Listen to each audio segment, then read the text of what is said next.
welcome back to my channel.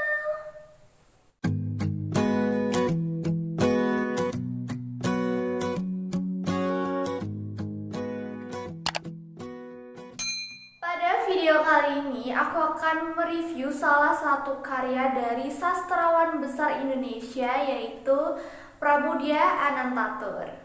Dan buku yang akan aku review kali ini yaitu Bumi Manusia. Buku Bumi Manusia ini merupakan seri pertama dari tetralogi Pulau Buru atau tetralogi burunya Pak Pram. Dan buku keduanya yaitu Anak Semua Bangsa, buku yang ketiga Jejak Langkah, dan yang terakhir adalah Rumah Kaca. 3 seri lainnya akan aku review di video terpisah supaya durasinya tidak terlalu panjang. Jadi buat kalian yang belum subscribe sekarang juga dan nyalakan lonceng notifikasinya supaya kalian tidak ketinggalan video baru dari aku. Dan seperti biasa aku mau kasih disclaimer bahwa review yang akan aku sampaikan di video kali ini murni 100% opini dari aku setelah aku membaca bukunya. Jadi jika kalian memiliki pendapat yang berbeda, kalian bisa komen di bawah dan kita diskusi bareng.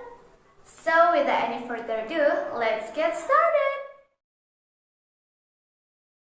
Cerita di dalamnya berlatar pada awal abad 20, juga sebagai periode penyemaian dan kegelisahan seorang tokoh bernama Mingke.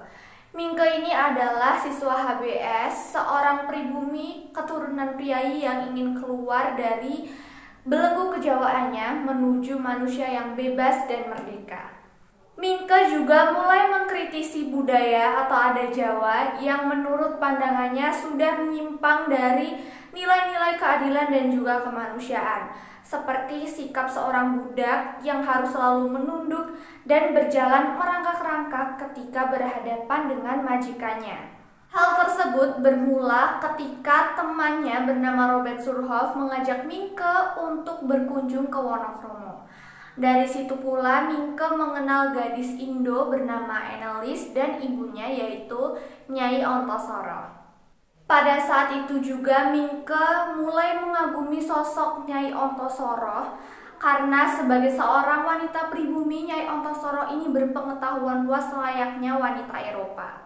Hal itu bercikal ketika dulunya Nyai Ontosoro yang bernama Sanikem merasa dijual oleh orang tuanya kepada salah seorang administratur Eropa bernama Herman Melema untuk dijadikan bundi. Dari situ dendam mulai tumbuh dalam diri Nyai Ontosoro.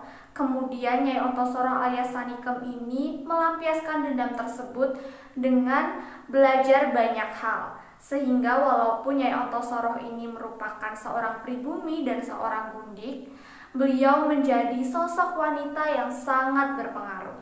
Selain itu, di dalamnya juga diceritakan bagaimana kisah romansa Mingke dan juga Enelis, perseteruan keluarga antara Nyai Ontosoro, Enelis dan juga Robert Melema, kakak Enelis, perdebatan ayah Mingke dan juga Mingke, hingga tragedi pada rumah Plesir yang kemudian berujung pada masalah berupa kisah ketidakadilan hukum kulit putih pada pribumi. Setelah aku membaca bukunya, ada beberapa poin yang ingin aku sampaikan. Yang pertama yaitu penulisan Pram yang indah. Jadi ketika aku pertama kali membaca buku ini, aku langsung terpikat dengan gaya tulisan Pram. Selain itu juga kemampuan deskriptif Pram ini luar biasa banget, sangat detail sehingga pembaca bisa benar-benar merasakan dan membayangkan apa yang diceritakan di dalam sini. Seperti contohnya ketika Pram menggambarkan keindahan rumah Enelis, dan keindahan Enelis sendiri itu benar-benar seakan kita bisa melihat secara langsung apa yang dituliskan oleh Pram di dalam sini. Poin yang kedua, buku ini juga sangat hidup dan kaya rasa sehingga mampu mengaduk-aduk emosi pembaca. Dan mungkin sekilas ketika melihat covernya banyak yang mengira jika buku ini merupakan buku yang kaku. Padahal coba deh kalian baca dulu, karena kita juga akan dibawa untuk tersenyum-senyum ketika melihat kisah Enelis dan juga Mingke.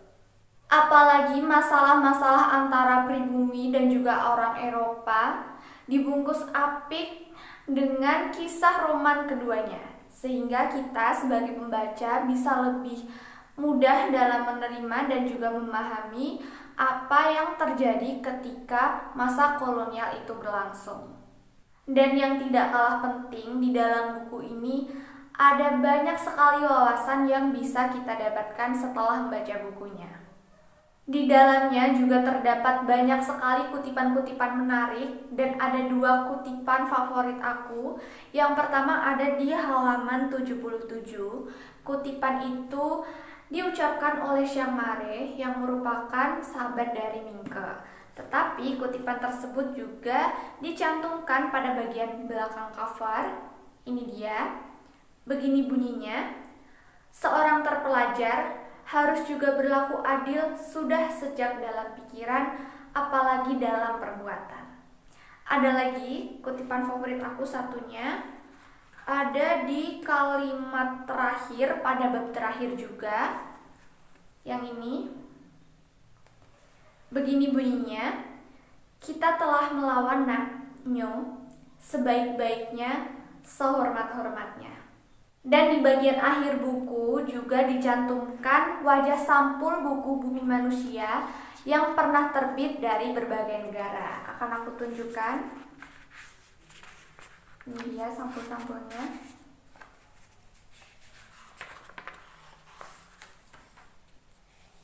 Ini.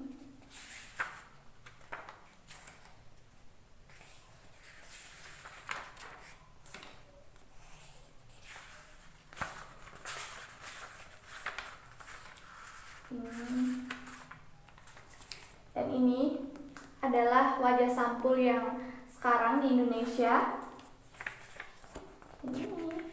Jadi itu dia tadi buku Bumi Manusia yang pernah terbit dari berbagai negara. Jadi itu dia tadi review buku Bumi Manusia karya Pramudia Anantatur dari aku. Semoga bermanfaat dan bisa menambah referensi bacaan kalian.